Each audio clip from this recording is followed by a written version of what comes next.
La France est en guerre. Notre ennemi, c'est Daesh. Il ne s'agit donc pas de contenir, mais de détruire cette organisation. Since the attacks in Paris, our closest allies have ramped up their contributions to our military campaign, together with 65 countries that have joined an American-led coalition. Каждое цивилизованное государство сейчас обязано внести вклад в разгром террористов. И не декларациями, а конкретными действиями.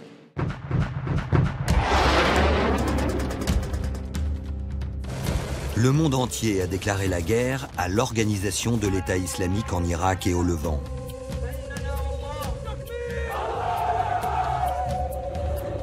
Pourtant, Daesh est toujours là, imposant sa loi sur une partie de la Syrie et de l'Irak et envoyant ses kamikazes à l'assaut des 5 continents.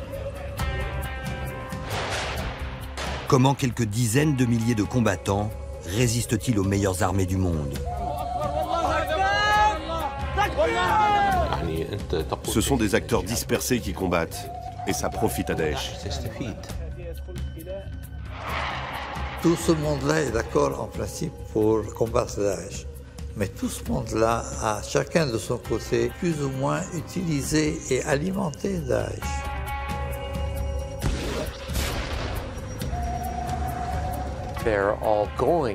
Tout le monde avance dans la même direction, mais certains courent et d'autres marchent doucement.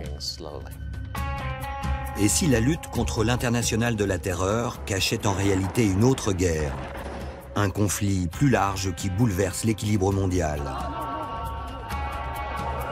This is a global war, a third world war by other means.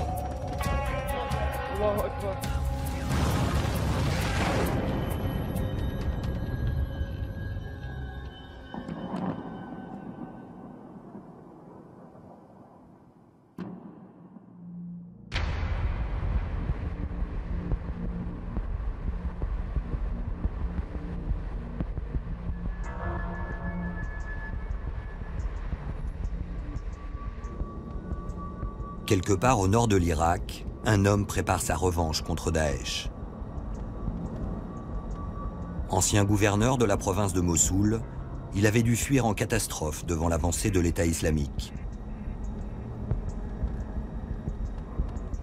Héritier d'une grande famille sunnite, ce millionnaire appartient à l'élite qui a longtemps dominé le pays. Seigneur déchu, il tente de rallier sa communauté pour combattre les djihadistes du califat.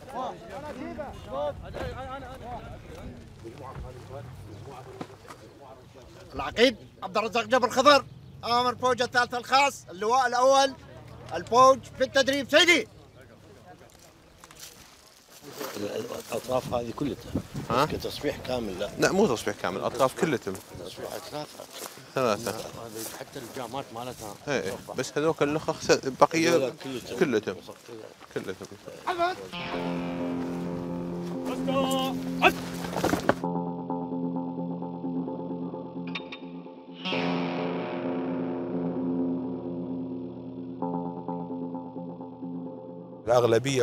La majorité de nos combattants sont des Arabes sunnites de notre province.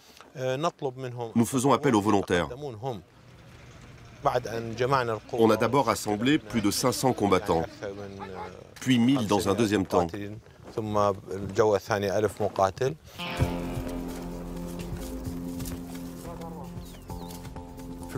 En ce moment, c'est moi qui finance ces troupes.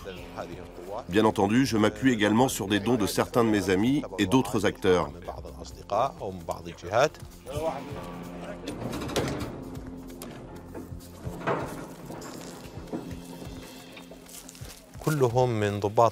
Les officiers sont tous issus de l'ancienne armée irakienne.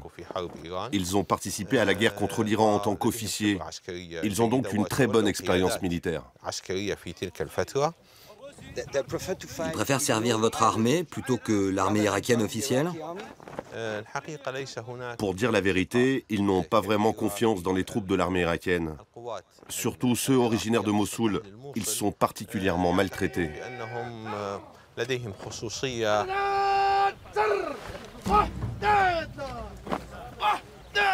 À chacun sa guerre et ses alliés. le gouverneur s'appuie sur les anciens officiers de Saddam Hussein pour bâtir son armée privée. L'objectif est double, expulser Daesh, mais surtout défendre les intérêts des sunnites face au régime de Bagdad aux mains des chiites. Tapi dans son bunker, il concurrence directement l'armée nationale irakienne. عندهم بالجيش؟ يعني قينطون هي التجهيزات عندهم امريكي عندهم امريكي ما قينطون يعني قاعدة عمليات عندهم؟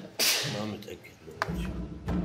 Entre l'armée de Bagdad et celle du gouverneur, la course contre la montre pour la libération de Mossoul est engagée. La deuxième ville d'Irak est le bastion de l'État islamique. C'est ici que se déroulera la mère de toutes les batailles.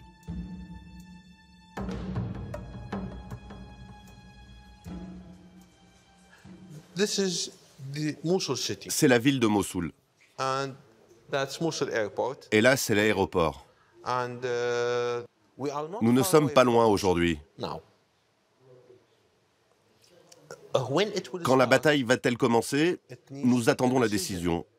Cela ne dépend pas que de nous. Ça dépend de qui? De Bagdad et de la coalition. Quand ils prendront la décision d'attaquer, là, nous pourrons atteindre Mossoul d'un seul coup.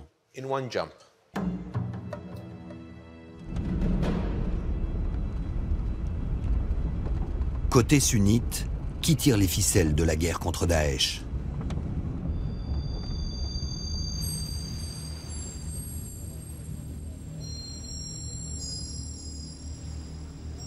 Une partie de la réponse se trouve à Dubaï, dans les Émirats arabes unis, où siège une sorte de gouvernement irakien en exil. C'est là que se réunissent les anciens responsables sunnites du pays. Depuis la chute de Saddam Hussein, ils ont financé l'insurrection contre le régime de Bagdad, avant de se faire déposséder du pouvoir au sein de leur propre communauté par les djihadistes de Daesh.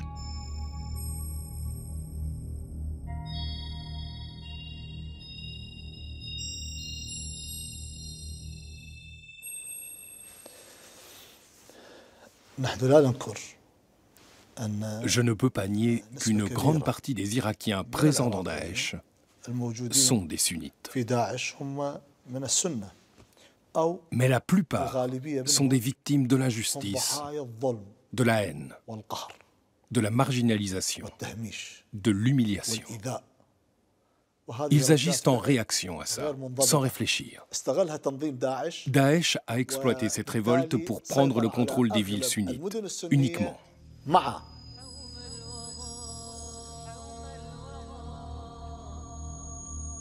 Il y a une haine qui s'explique par le fait que pour la première fois dans l'histoire, finalement, les sunnites ont perdu le pouvoir à Bagdad, un pouvoir qu'ils avaient toujours monopolisé.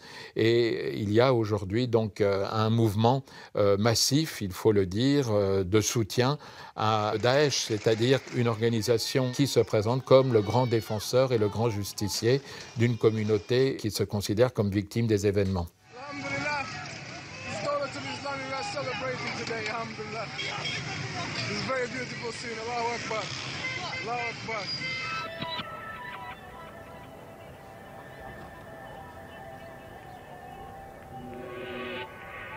Autour de Mossoul cohabitent plusieurs armées rivales.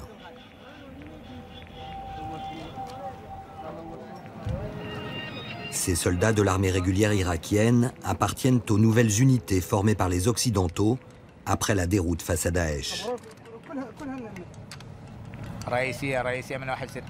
Elles ont pour mission de diriger la contre-offensive.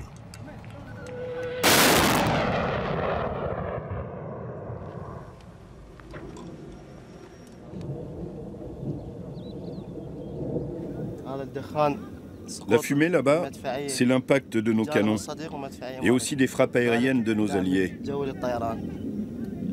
Daesh, ils sont loin? À 7 km d'ici environ.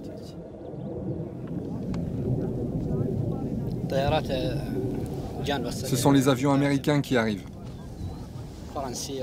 Américains et français. ça fait 2 ans que tout le monde combat à Daesh. Et ils sont toujours là. Qu'est-ce qu'ils ont de spécial? Qu'est-ce qu'ils ont de plus? Non, ça ne fait pas 2 ans. C'est seulement depuis que Daesh a frappé à l'extérieur de l'Irak et de la Syrie qu'a vraiment commencé la guerre. C'est seulement quand ils sont partis commettre des attentats en Allemagne, en Suisse, en France. C'est là que vous avez commencé à vraiment les combattre. Avant, vous étiez hésitant. Il faut être blessé pour sentir la douleur. Sans ça, vous ne seriez jamais venu dans cette galère. Regroupant des chiites et des sunnites, la nouvelle armée irakienne est censée incarner l'unité nationale. C'est quoi ce drapeau? C'est le portrait de l'imam Hussein. C'est le drapeau chiite? Oui. Dans la réalité, cette armée reste perçue comme une force partisane au service du régime chiite de Bagdad. Daesh, c'est un fléau. Mais la vérité, c'est que nous avons encore plus peur de la présence des armées chiites. Mais les sunnites n'ont pas dit leur dernier mot. Nous n'acceptons pas d'être des citoyens de seconde zone sur la terre de nos aïeux.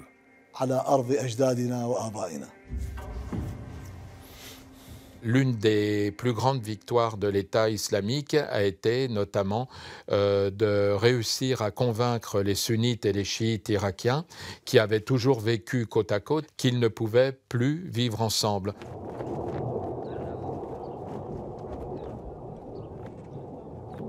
Le front autour de Mossoul illustre les profondes divisions irakiennes. Aux côtés de la milice sunnite de l'ancien gouverneur et de l'armée nationale à dominante chiite, campe une troisième force, les combattants kurdes, les Peshmerga.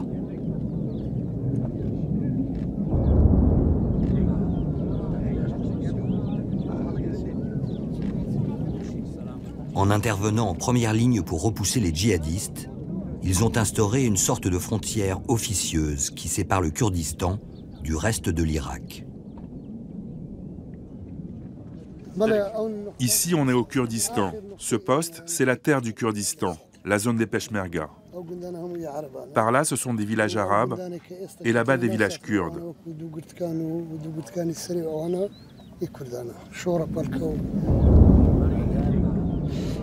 Et là, aujourd'hui, c'est le début de l'offensive sur Mossoul? Oui, c'est le plan. Mais nous avançons doucement, village par village. Il faut être patient. De toute façon, nous les Peshmerga, nous ne connaissons pas les ordres de l'armée irakienne.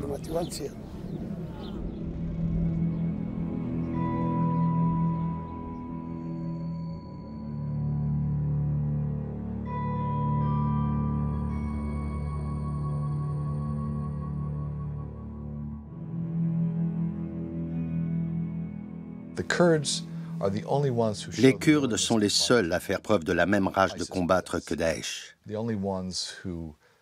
Nos études psychologiques montrent qu'ils sont les seuls prêts à se battre et à mourir pour leur identité kurde. Les combattants montaient au front en taxi, les étudiants les ravitaillaient, ils n'étaient pas payés depuis 6 mois et malgré cela, ils étaient les seuls à résister à l'État islamique. Ce chercheur américain a passé plusieurs semaines sur le front à étudier et comparer la motivation des différents combattants. Là, c'est un combattant de Daesh. Il ne veut même pas entendre parler des chiites. Je n'aurais aucune confiance dans les soldats irakiens. Aucun d'entre eux ne possède la même volonté de combattre que Daesh.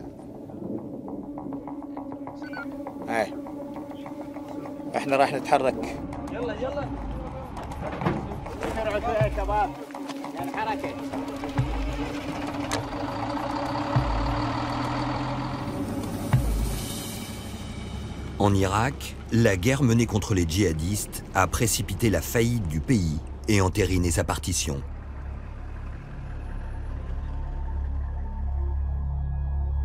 Daesh prospère sur ce chaos. Si l'Irak a été son berceau, la Syrie va devenir son terreau.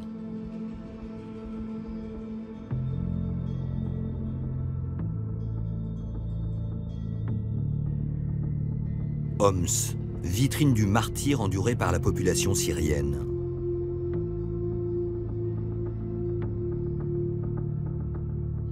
Comme les autres villes, elle témoigne de la folie destructrice qui a ravagé le pays.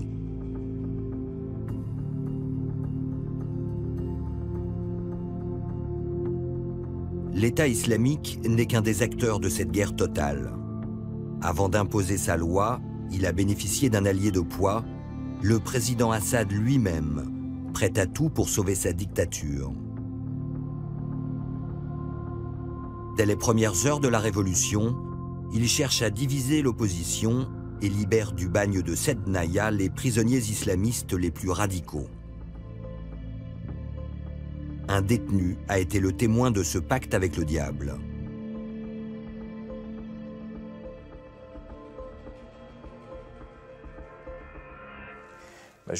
Ceux qui sont devenus Daesh existaient déjà sous forme de groupe à l'intérieur de Sednaya. Ces hommes-là étaient à l'image de ce qu'est Daesh aujourd'hui, brutaux, belliqueux, sanguinaires. C'étaient eux qui commettaient des meurtres à l'intérieur de la prison. Beaucoup ont combattu en Afghanistan, en Tchétchénie, en Bosnie, en Irak et au Yémen. Au sein de l'école du djihad, ces hommes-là sont des symboles mondiaux. Et ce qui est terrible dans cette histoire, c'est que le régime a commencé à libérer ces islamistes 2 semaines avant le début du soulèvement populaire. Il savait que quelque chose se préparait en Syrie. En libérant les principaux cadres du terrorisme islamique, Bachar al-Assad ouvre les portes de l'enfer et transforme son pays en terre de djihad, de guerre sainte.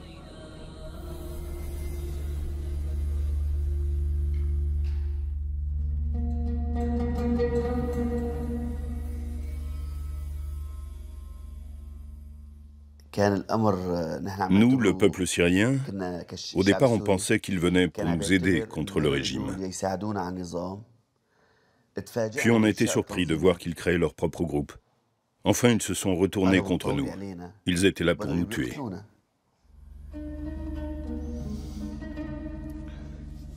Le piège se referme sur les rebelles de l'armée syrienne libre. Ces volontaires deviennent les proies des professionnels du djihad. Le pays a implosé parce qu'on combattait le régime et que tout à coup on a dû se battre sur d'autres fronts.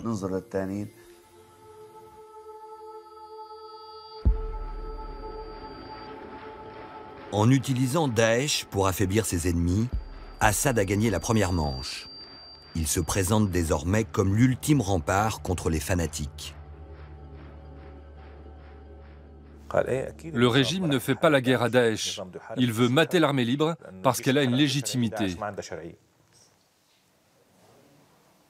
Vous avez le sentiment que ces hommes vous ont volé votre révolution?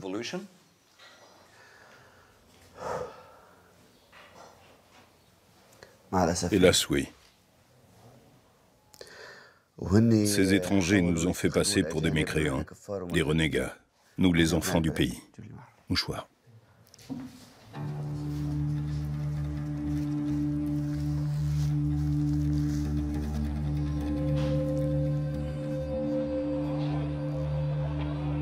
Le président Assad poursuit sa stratégie du pire.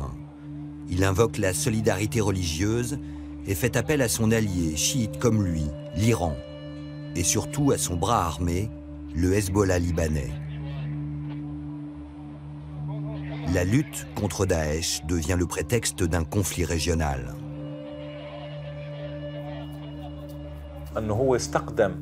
Assad a fait venir son Al-Qaïda version chiite, à savoir le Hezbollah et l'Iran. L'Iran lui fournit de l'argent, des armes et une protection régionale. Le Hezbollah lui livre des combattants et des officiers.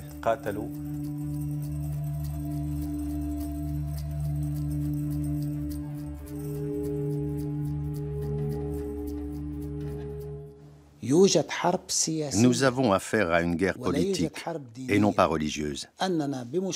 Grâce à notre intervention, nous avons rendu le scénario de la chute de Bachar el-Assad caduc et illusoire. Combien avez-vous de combattants sur place en Syrie aujourd'hui? Nous ne parlons jamais de nos effectifs, de nos forces, de nos capacités militaires. Cela fait partie de nos secrets de guerre. Je vous laisse le soin de le découvrir.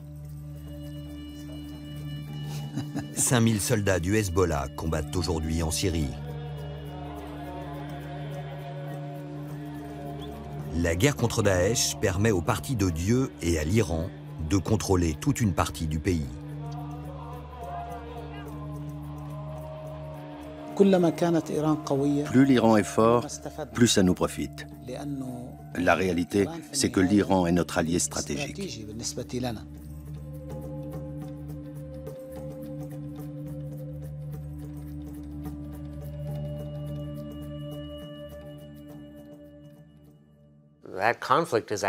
Cette guerre est en réalité le symptôme d'un conflit encore plus grand. Ce serait une erreur de penser qu'il s'agit d'un problème religieux. C'est une question de politique, une question de suprématie régionale. L'Iran veut dominer la région. Le Moyen-Orient est le théâtre de l'affrontement entre deux puissances. D'un côté, la République islamique iranienne, dont l'influence s'étend sur une partie de l'Irak, de la Syrie et du Liban. De l'autre, la monarchie saoudienne qui rêve de diriger l'islam mondial, alliée aux autres nations arabes et aux pays du Golfe. Les Saoudiens voient la situation de cette manière. L'Iran représente une menace existentielle. L'Iran peut détruire l'Arabie saoudite. L'Iran est une menace supérieure à celle de Daesh. Dans cette guerre froide qui ne dit pas son nom, Daesh est un pion. Pour le moment, Daesh fait le boulot contre l'Iran, contre les chiites, contre le gouvernement de Damas. Donc, ils font le travail des troupes saoudiennes. Les troupes obéissant indirectement à l'Arabie saoudite sont extrêmement nombreuses sur le terrain et victorieuses. Mossoul est entre les mains des djihadistes. Raqqa est entre les mains des djihadistes. La Syrie est pour 40% entre les mains des djihadistes. Succès remarquable. L'Arabie saoudite et les pays du Golfe, quelle est leur stratégie aujourd'hui?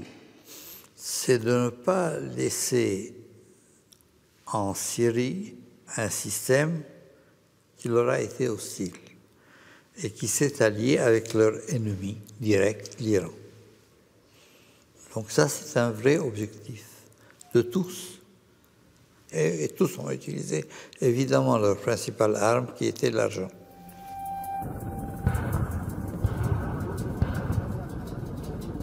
Dans ce duel pour la suprématie régionale, l'Arabie saoudite et ses alliés du Golfe disposent de moyens illimités.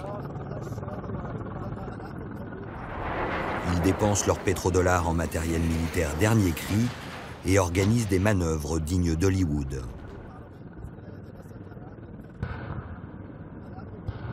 On a deux États qui ont des caractéristiques différentes du point de vue religieux, mais des caractéristiques différentes dans tout point de vue. Les Arabes contre des Persans, une nation millénaire d'un côté, l'Iran, un pays créé en 1930 de l'autre côté, des intérêts pétroliers qui ne sont pas exactement les mêmes. Autrement dit, c'est une opposition globale entre deux États.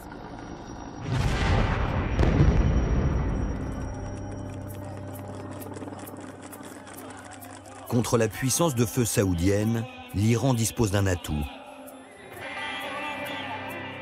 Ses légions de combattants, plusieurs centaines de milliers de soldats et de miliciens, venus des quatre coins de l'ex-empire perse. Un réservoir humain inépuisable.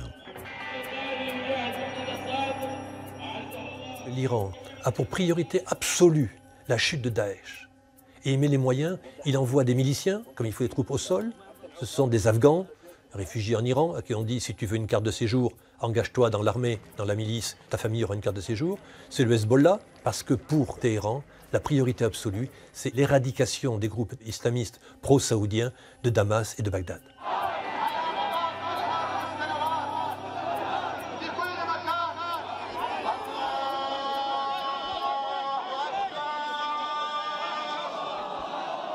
Plus d'1 millier de combattants libanais du Hezbollah sont morts en Syrie. Célébrés comme des martyrs, ils sont les héros d'une guerre qui s'annonce longue et meurtrière.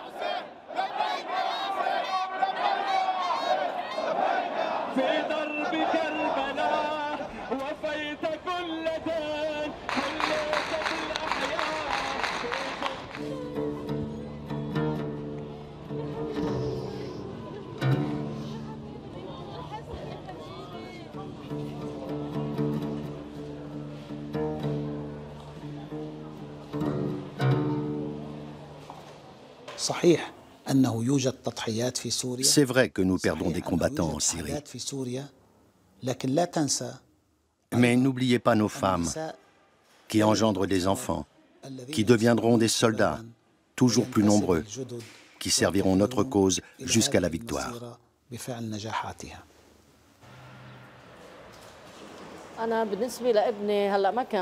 Nous avons accepté son martyre, sans nous lamenter.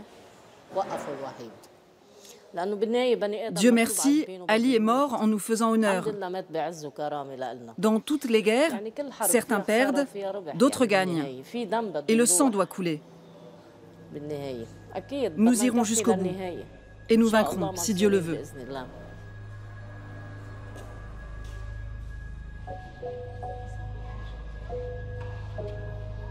Vous êtes prêt à continuer cette guerre pendant longtemps ?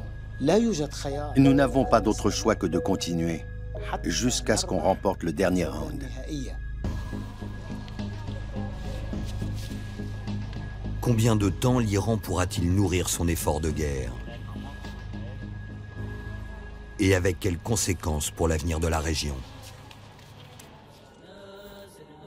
Daesh se nourrit de cet affrontement entre l'Iran et l'Arabie saoudite, d'autant que la monarchie saoudienne a longtemps fermé les yeux sur les crimes des djihadistes.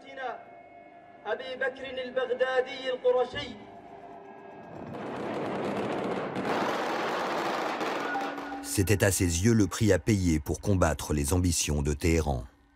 Ces mouvements djihadistes, ils croyaient les contrôler, puisqu'ils les finançaient.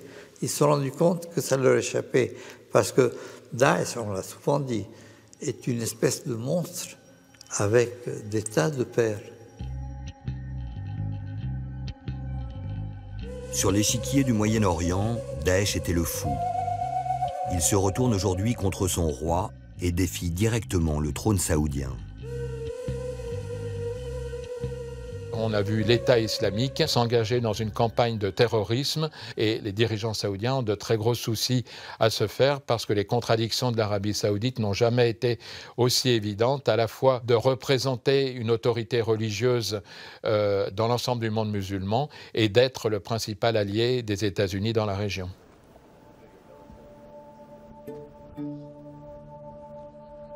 La monarchie saoudienne se barricade. Elle construit une clôture de sécurité de 1000 km le long de sa frontière avec l'Irak pour empêcher l'infiltration des djihadistes. La menace s'étend. Désormais, Daesh s'attaque à tous les États du Moyen-Orient.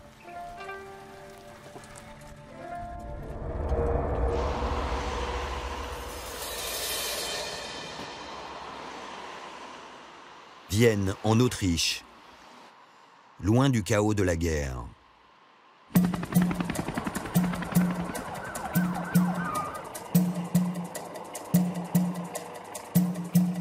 C'est ici que les dirigeants iraniens et saoudiens ont rendez-vous avec les autres nations engagées dans la lutte contre le terrorisme.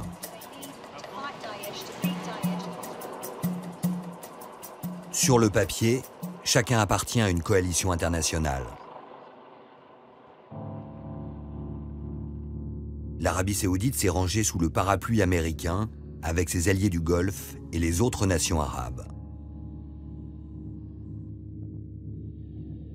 L'Iran s'est allié à la Russie et au président syrien Assad. Officiellement, tous affirment combattre un ennemi commun, Daesh. Il n'y a jamais eu en fait une véritable coalition au sens où on pouvait parler pendant la Deuxième Guerre mondiale d'une coalition contre Hitler, par exemple les Occidentaux et Staline. Il n'y a pas d'équivalent dans cette affaire. C'est une des faiblesses évidentes de cette coalition depuis le début. Gendarmes historiques du Moyen-Orient, les États-Unis occupent le centre de la table, mais doivent désormais partager le premier rôle avec la Russie. Car Moscou s'est invité dans la grande guerre contre le terrorisme. Et tout oppose les parrains russes et américains. La nature des cibles, les alliances, et surtout la question de savoir qui, à la chute de Daesh, va contrôler son territoire. À Vienne, la guerre d'après a déjà commencé.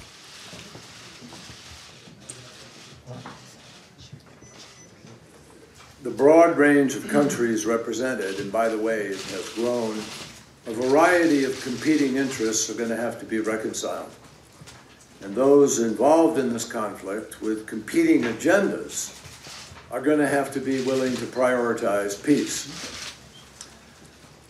Les Russes, ils ont été plus ou moins éliminés de tout le monde arabe. Ils sont revenus, ils ont rétabli leur position. Ils sont aujourd'hui non pas un des 6 interlocuteurs, mais un des 2 principaux, alors qu'ils étaient pratiquement devenus moins importants, non seulement que les États-Unis, mais même que les Turcs, les Iraniens. Il s'agit de maintenir leur zone d'influence, une sorte de pouvoir. Standing to my right is leverage. Russia. So let me turn to Prime Minister Lavrov. Спасибо, Джон. Прозвучала тема, что нужно выбирать либо режим, либо борьба с терроризмом. Считаю это абсолютно неприемлемым, тем более, что когда люди говорят, вот уйдет Асад, и все сразу... En envoyant son armée en Syrie, le président Poutine impose ses conditions aux Occidentaux.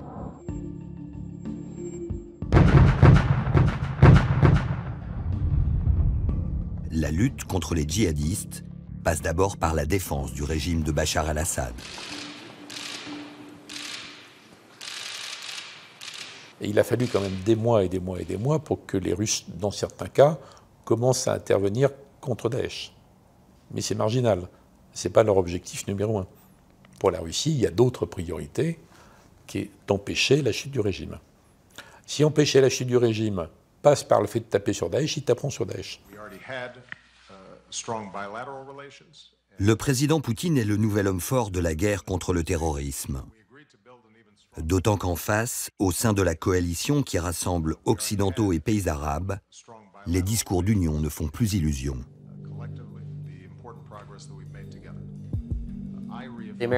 Les Américains ne contrôlent pas les Saoudiens. Ils ont de l'influence, mais pas de contrôle total.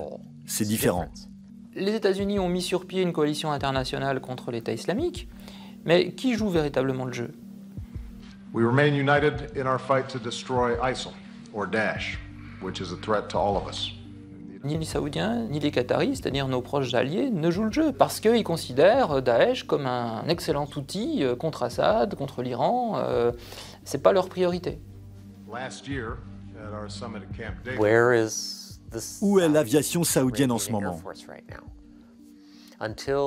Tant qu'il n'existera pas un autre sens des priorités... Si la priorité absolue, c'est d'éliminer Daesh, il faut en effet une coalition beaucoup plus efficace, beaucoup plus claire, beaucoup plus coordonnée, beaucoup mieux conduite que la coalition actuelle.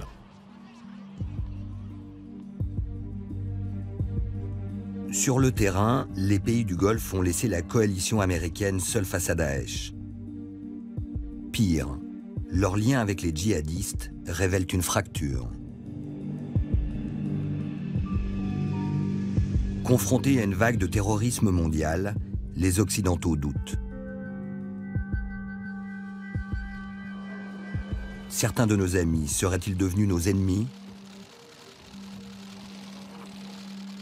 Ces attaques terroristes ont été perpétrées par des gens de l'État islamique qui ont été soutenus financièrement et logistiquement par l'Arabie Saoudite et le Qatar. Donc il faut quand même s'interroger sur nos alliances. 10 accords vont être signés. Il est évident que cette question longtemps négligée, ou refoulée, ou enfouie en fait, elle est maintenant visible. Il y a une porosité entre Islam, islamisme, wahhabisme, extrémisme, djihadisme, terrorisme, et les coupe-feux ne sont pas assez clairs et ne sont pas assez nets. Donc c'est une question qui n'est pas résolue et qui est devant nous.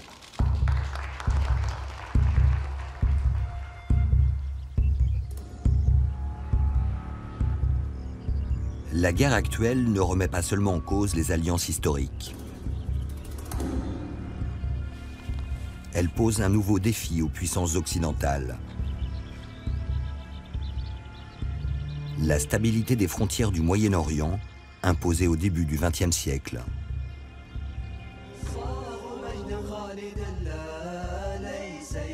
This is map of the border. This is Iraq, this is Sham. But now, this is all one country, inshallah, one dawla, inshallah, one ummah, inshallah. There is no more border, khalas. Lorsque l'État islamique s'est emparé de la frontière entre la Syrie et l'Irak, donc en juin 2014, la première chose qu'il a fait était de mettre en scène, je cite, l'effacement de la frontière Sykes-Picot. This is the so-called border of Sykes-Picot. Alhamdulillah, we don't recognize it and we will never recognize it.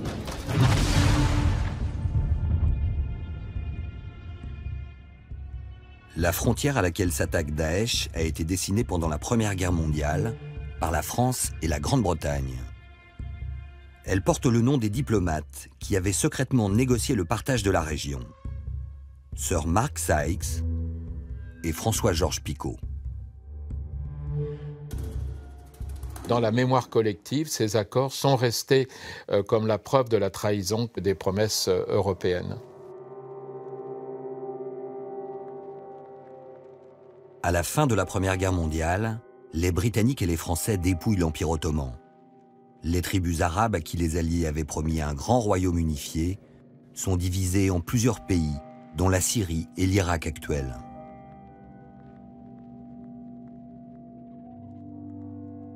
Un autre peuple sort grand perdant de ce marchandage, les Kurdes. Là aussi, malgré les promesses, ils n'obtiendront jamais leur indépendance. Finalement, il y a un retour de l'histoire qui nous ramène aux conditions dans lesquelles ces États irakiens et syriens ont été fondés. Et Daesh se situe dans l'histoire. À Vienne, un siècle après les accords de Sykes-Picot, pour les anciennes puissances coloniales, la question des frontières demeure taboue. Monsieur Hérault, l'État irakien s'est effondré, la Syrie est en guerre depuis 5 ans. Est-ce qu'il faut toucher aux frontières? Non, parce que c'est ce que veut Daesh en fait.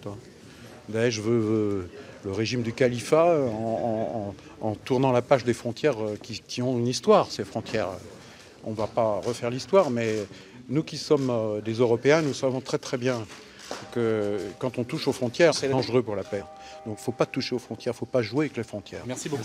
Merci. Ça pose deux questions très simples. Quelles frontières? Qu'est-ce qu'on veut changer? Et deuxièmement, quelles sont les puissances au monde capables d'imposer ça aux uns et aux autres? Et d'envoyer un million de soldats pendant 15 ans pour assurer la sécurité, pour garantir la cohabitation? Pas évident, hein? Remodeler le visage du Moyen-Orient. Dans les années 2000, à l'époque où le président Bush envahissait l'Irak, cette folle ambition était dans les cartons de l'armée américaine. Un officier supérieur en avait même dessiné le nouveau tracé, baptisé Frontière de sang.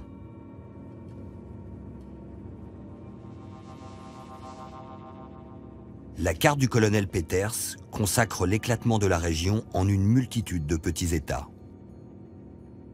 L'Irak se retrouve coupé en deux, la Syrie aussi, une partie rejoignant le Liban, et un Kurdistan indépendant voit le jour, à cheval sur l'Irak, la Syrie, la Turquie et l'Iran.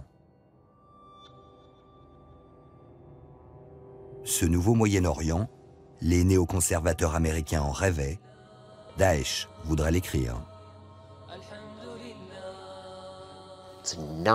Ce n'est pas le rôle des étrangers. Et je ne crois pas non plus que ce soit leur rôle d'encourager la partition de l'Irak ou de la Syrie.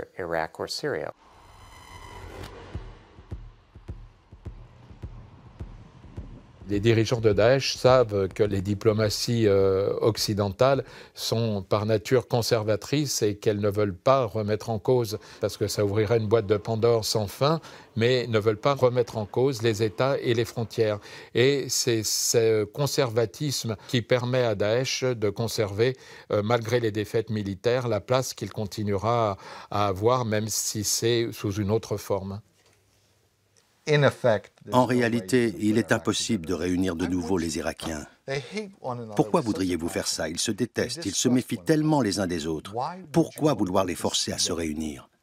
Alors il faut modifier les frontières et créer de nouveaux États? Oui, je crois que c'est déjà le cas.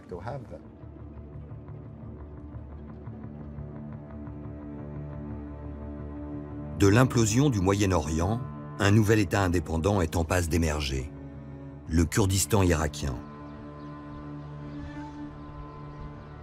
Pour le peuple kurde, la guerre contre Daesh est l'occasion unique de prendre une revanche sur les trahisons du passé. Après avoir été contraint de vivre sous domination étrangère, le vent de l'histoire tourne aujourd'hui en sa faveur.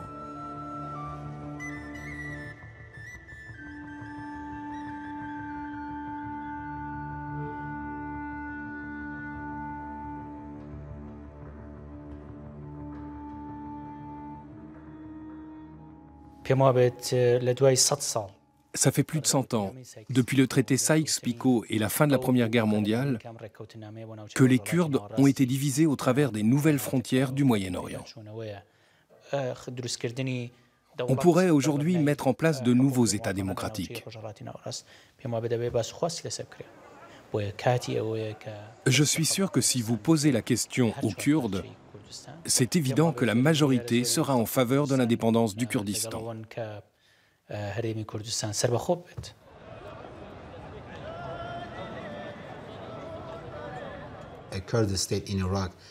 question n'est pas de savoir si il va y avoir un État kurde en Irak, mais quand.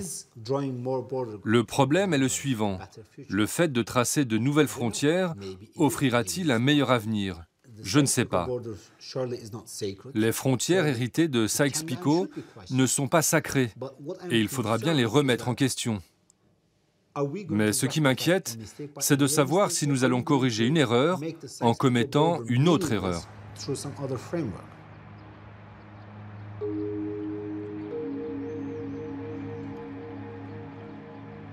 Le réveil des ambitions kurdes a ouvert un nouveau front dans la guerre contre le terrorisme.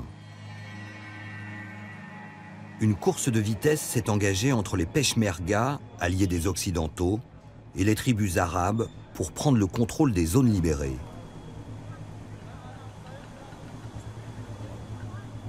L'après-Daesh ranime la rivalité entre Kurdes et Arabes, deux peuples qui revendiquent les mêmes terres.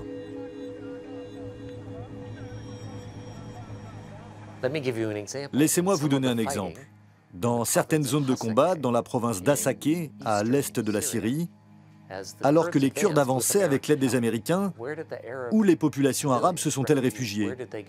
Ont-elles fui au nord, dans les zones kurdes, ou ont-elles fui au sud, dans des zones toujours contrôlées par l'État islamique? Eh bien, elles sont parties au sud. Elles avaient plus peur des Kurdes que de Daesh. Cela va constituer une excellente occasion pour l'État islamique de recruter de nouveaux combattants.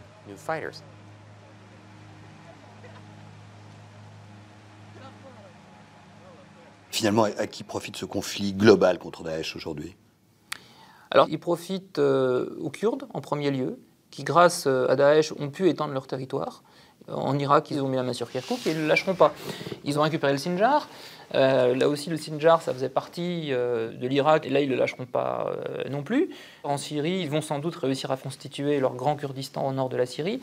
Donc, je dirais que ce sont eux les premiers vainqueurs.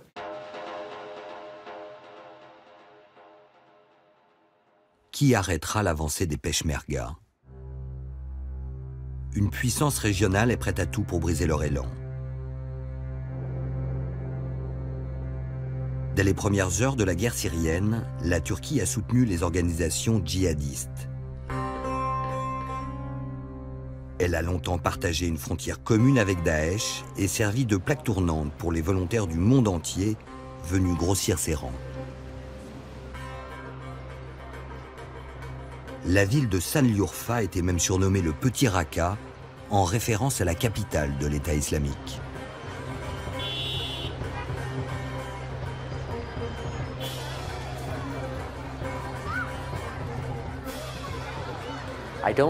Je ne crois pas que la Turquie aime l'État islamique, mais pendant longtemps, la Turquie a toléré l'État islamique.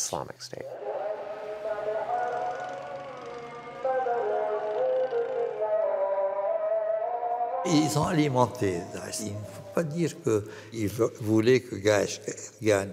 Ils voulaient que Daesh embête tout le monde.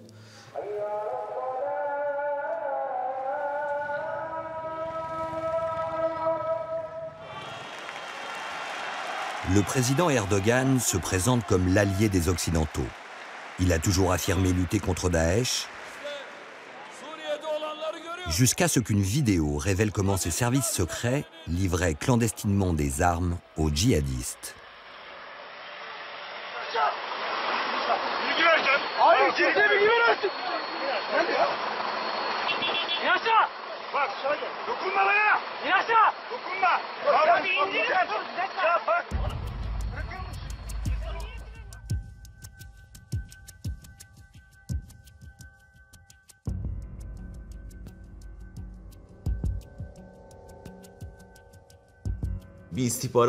La gendarmerie reçoit une information et décide d'intercepter ces camions. Ils sont arrêtés et fouillés. Mais il s'avère que les chauffeurs sont des agents des services secrets turcs.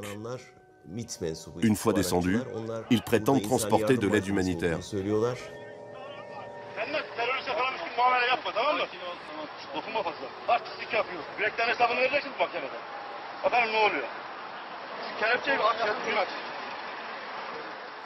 Puis le gouvernement intervient et ordonne à la gendarmerie de libérer les chauffeurs. Et enfin, l'ordre tombe de laisser les camions passer en Syrie. Le journaliste qui a révélé le double jeu du président a été condamné à 5 ans de prison.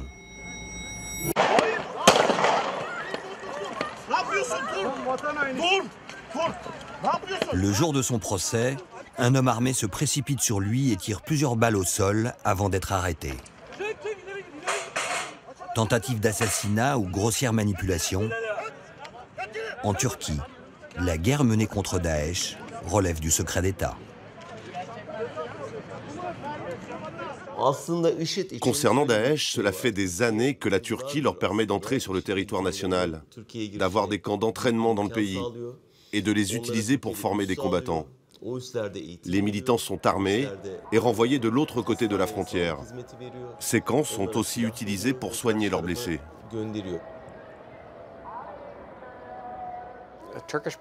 La priorité des Turcs, ce sont les Kurdes et pas l'État islamique. Et donc pour eux, le problème numéro 1, c'est de faire en sorte que l'autonomie des Kurdes d'Irak n'ait pas d'effet de contagion, qu'il ne s'établisse pas de connexion durable entre les Kurdes d'Irak et les Kurdes de Syrie, tout le long de la frontière, et encore moins entre ces Kurdes-là et les Kurdes de Turquie.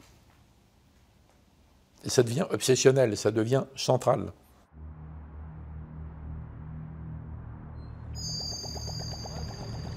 Sous la pression de la communauté internationale, l'armée turque s'est résolue à entrer en guerre contre l'État islamique. Elle construit un mur de sécurité le long de sa frontière, bombarde les positions des djihadistes et occupe en Syrie une partie de son territoire. Les Turcs frappent, mais ils essaient de trouver des cibles qui puissent donner l'impression que ce sont des frappes contre Daesh, et en fait ce sont des frappes pour saucissonner les Kurdes. Parfois c'est les deux. Donc on est encore en pleine ambiguïté, plus que jamais. Sorti tout puissant d'une tentative de coup d'État, le président Erdogan détourne la lutte contre Daesh pour lancer une autre guerre, à l'intérieur comme à l'extérieur de ses frontières. Elle l'oppose aux mouvements kurdes qui combattent pour leur indépendance. PKK, PYD, YPG, DAEŞ, bunların hiçbirinin birbirinden farkı yok. Hepsi de terör örgütü.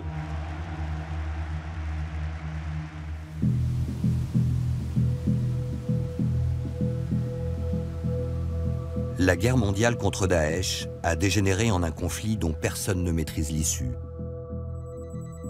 La lutte contre le terrorisme a laissé la place à une nouvelle guerre, où l'on se bat pour le contrôle des terres et des populations. Bombarder sans programme politique sérieux, ça peut affaiblir Daesh, mais pas l'éliminer.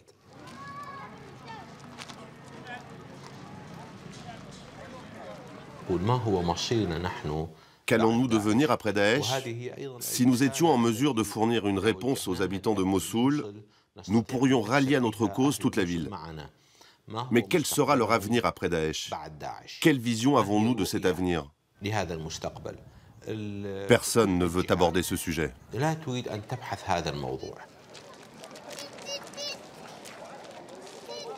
À quoi ressemblera l'après-Daesh? La guerre a déjà fait des centaines de milliers de victimes et transformé la région en un immense camp de réfugiés. Le chaos nourrit le djihadisme et la terreur déborde des frontières du Moyen-Orient. La force de Daesh n'est pas une force militaire. C'est bien cela qu'il faut comprendre, sinon on tombe dans le piège de Daesh qui consiste à considérer que le conflit peut être réglé uniquement militairement sans offrir aux populations des solutions alternatives à ce que leur offre aujourd'hui l'État islamique qui surfe sur les haines et sur les peurs. Mais il faut reconnaître que ces haines et ces peurs sont une réalité qu'on ne peut pas faire vivre côte à côte des gens qui se sont massacrés et qu'il faudra certainement beaucoup de temps pour retrouver un vivre ensemble.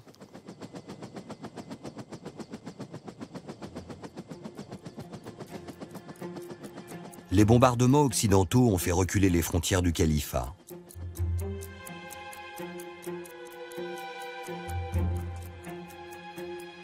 Toutes les armées, sunnites, chiites, kurdes et même turcs, convergent maintenant vers son territoire avec la même ambition, prendre la place de l'État islamique.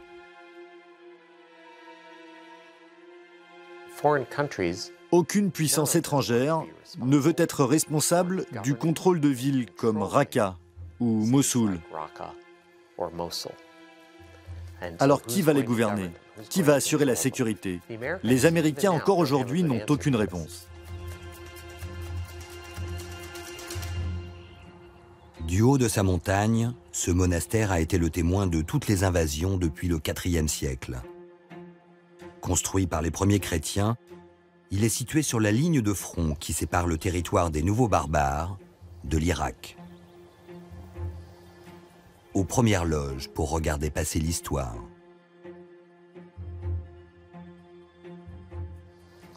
Mossoul est juste en face de nous. On peut voir les lumières de la ville la nuit.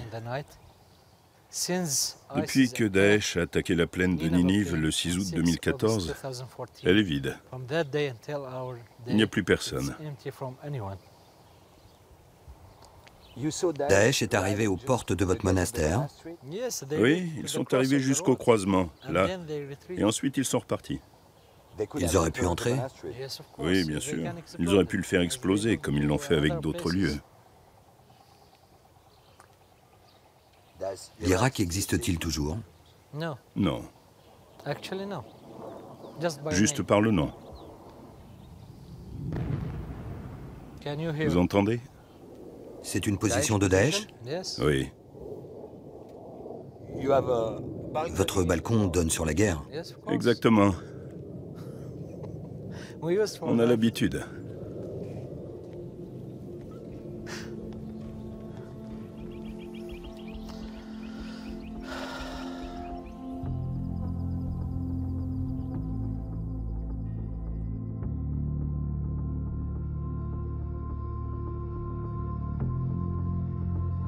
Chaque soir, les lumières de Mossoul brillent comme des soleils noirs, narguant les ennemis du califat. Elles sont les feux de cette autre guerre qui n'en est qu'à son commencement.